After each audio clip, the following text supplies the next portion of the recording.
Hi students, welcome to the video lecture 4 of heat exchangers. The today's class we will study logarithmic mean temperature difference of counterflow heat exchanger. In the short form it is called LMTD. So this is a sketch of the counterflow heat exchanger and this is the graph which is shown along the temperature versus length of the heat exchanger. Consider a double pipe. This is one pipe and this is another pipe. Consider a double pipe counterflow heat exchanger in which both hot fluid and the cold fluid flows in a direction opposite to each other. So in the parallel flow, both hot fluid and cold fluid, they used to move in the same direction, but in the counter flow, both this hot fluid and the cold fluid flows in a direction opposite to each other, and they are separated by a solid wall. They are separated by a solid wall. Hot fluid enters the heat exchanger at a temperature TH1. Already I have told you where T it indicates temperature, subscript H and 1 it indicates H indicates hot fluid, 1 indicates the inlet of the heat exchanger. Hot fluid enters the heat exchanger at a temperature TH1 and it leaves the heat exchanger at a temperature TH2. 2 indicates exit of the heat exchanger. So similarly here the cold fluid enters the heat exchanger at a temperature Tc1 where C subscript C indicates cold fluid, 1 indicates inlet of the heat exchanger, and the cold fluid it leaves the heat exchanger at a temperature Tc2. You can observe here in counterflow heat exchanger the hot fluid it is going to move in this direction, whereas the cold fluid it is moving in a direction opposite to the hot fluid. So this is the entry point of the cold fluid in the heat exchanger. So here our main expression, how we have derived the equation for the parallel flow heat exchanger, the same procedure we are going to apply here also. Each and every point is same, only the sign conventions are different here. We are following the same procedure. So here our main desire is to get an expression for the rate of heat transfer for this counterflow heat exchanger in this following form, that is Q is equals to U into A into delta Tm, where U is overall heat transfer coefficient, A is area of heat transfer, where delta Tm is the mean temperature difference between hot fluid and the cold fluid. So here also, before deriving an expression, let us make some assumptions. Assumption 1, this overall heat transfer coefficient it it remains constant throughout the length of the heat exchanger. Next assumption is some fluid properties like specific heat of the fluids, they are kept constant. And third one is heat transfer takes place only between the two fluids, that is hot fluid and the cold fluid. There is no loss of heat to the surroundings. So now our main intention is to calculate this delta Tm. So here let us consider an elementary area dA of the heat exchanger. So we have considered here elementary area dA, like this way we have considered here. So here also this dTh it indicates the difference in temperatures of the hot fluids. This dTc indicates the difference in temperatures of the cold fluids. Definitely we are going to get the difference in temperatures of the hot fluids. At this point the temperature will be different, at this point the temperature of the hot fluid will be different. Similar case for this cold fluid also. So writing an energy balance, we'll write heat given up by the hot fluid that will be equals to heat received by the cold fluid. So writing the equation, this differential heat transfer. Why we are writing here dq? We are writing the energy balance equation for this elementary area dA of the heat exchanger.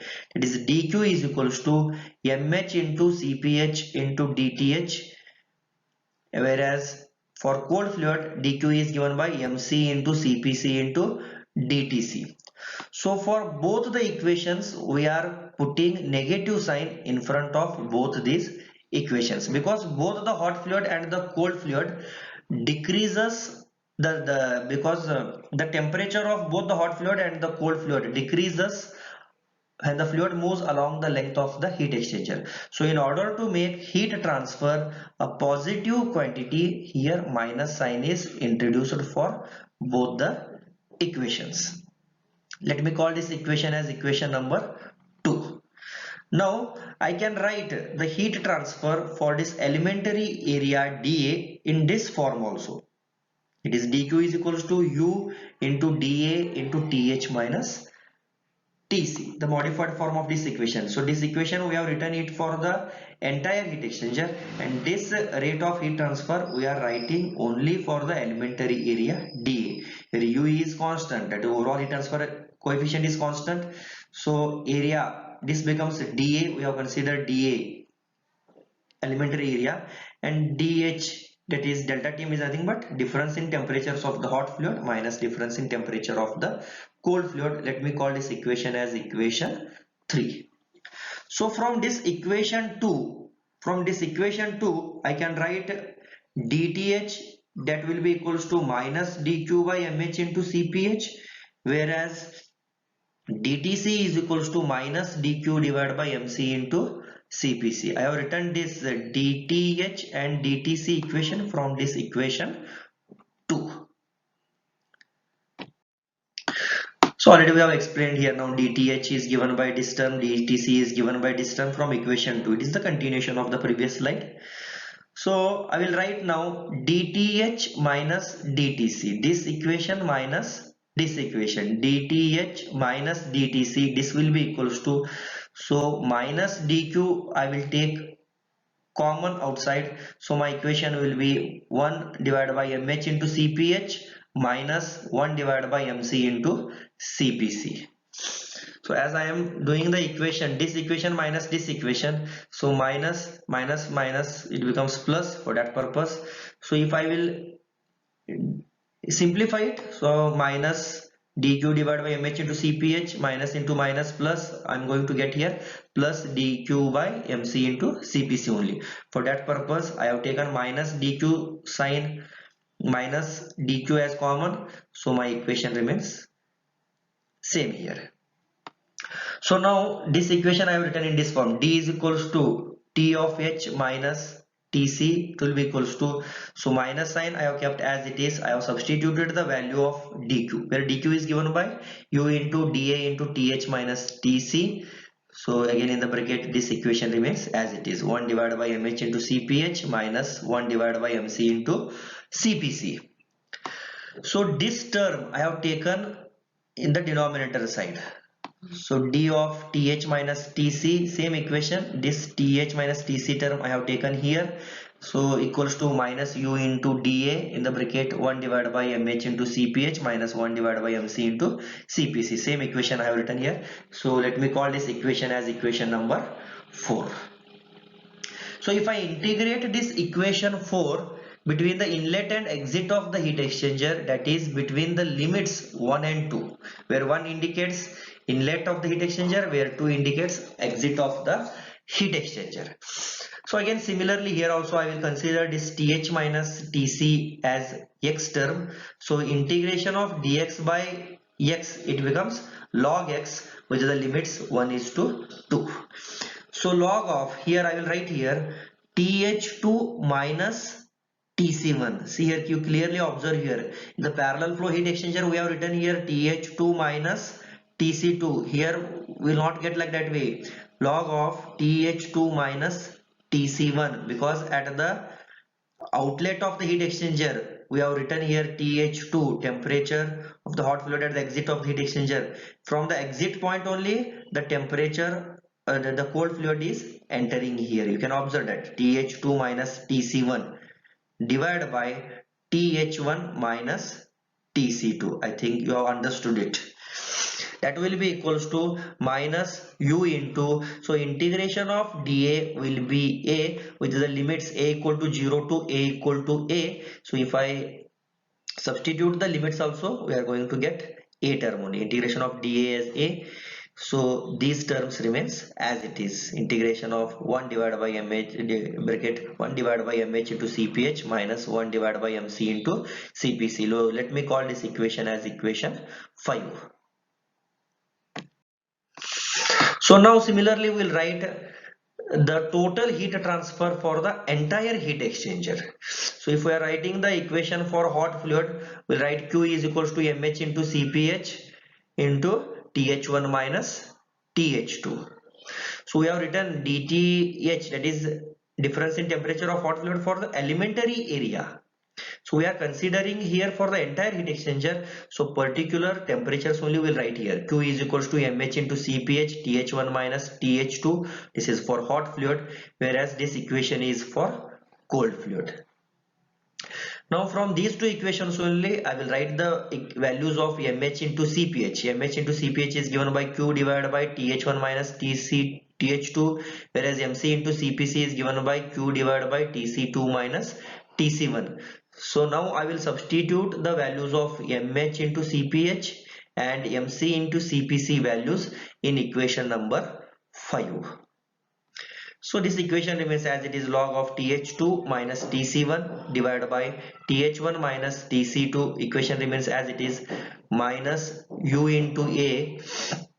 So if I will substitute both these values, so I am going to get this term th1 minus th2 divided by q minus tc2 minus tc1 divided by q, where q is common in both the equations. So I have taken q as outside. The equation remains in this form. So if I will multiply with minus sign to this entire equation, now I am going to get u into a divided by q. So minus into plus minus, this is minus, this term becomes minus t1, this term becomes plus th2, this term becomes plus tc2. So this term minus into minus plus into minus, this term becomes minus tc1. Now log of th2 minus tc1 divided by th1 minus tc2 will be equals to ua divided by q. So these terms I have altered this equation and I have written the equation in this form. I have written some alterations here. Equations remains in this form only. So but I have written the equation in this form. This th2 minus tc1, I have written it th2 minus tc1. So minus sign I will take outside, th1 minus th1. Equation remains as it is only in the bracket of th1 minus tc2. Again minus into minus plus tc2. Equation remains in this form only. I have written the equation only in this format. So let me call this equation as equation 6.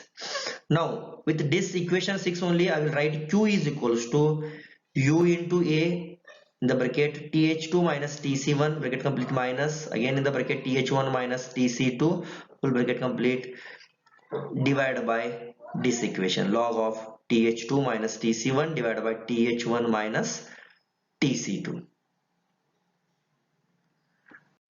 Now the same equation I have written here, q form. The previous slides it is continued, equation 7. So now comparing equation 1 and equation 7. So equation 1 is given by q is equals to u into a into delta tm. So by comparing equation 1 and 7, so easily I can write this delta tm will be equals to this entire equation, where delta tm will be equals to this entire equation. By comparing equation 1 and equation 7, this delta tm will be equals to this equation only, that is which is written here. So this delta tm I will write in this form now, because already we have explained in the graph the difference in temperatures of the hot fluid and the cold fluid at the exit of the heat exchanger is given by delta T2. If you have not understood this, you go to the first slide, that is a sketch. difference in temperatures of the hot fluid and the cold fluid at the exit of the heat exchanger is given by delta T2.